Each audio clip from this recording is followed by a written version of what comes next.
आज भारत में दुनिया का तेजी से विकसित होता एविएशन सेक्टर है।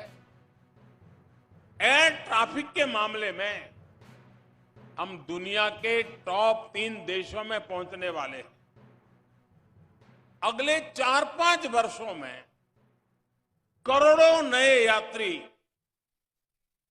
हवाई सफर के यात्री होने वाले हैं। उड़ान योजना से भी इसमें बहुत मदद मिल रही है।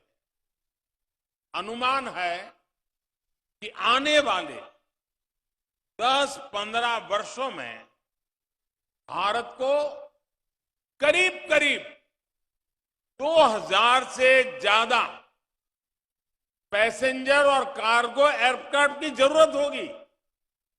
अकेले भारत को 2000 एयरक्राफ्ट की जरूरत होना यानी यही बताता है कि विकास कितना तेजी से होने वाला है। इस बड़ी डिमांड को पूरा करने के लिए भारत अभी से तैयारी कर रहा है। आज का यह आयोजन भी उसी दिशा में एक महत्वपूर्ण कदम है।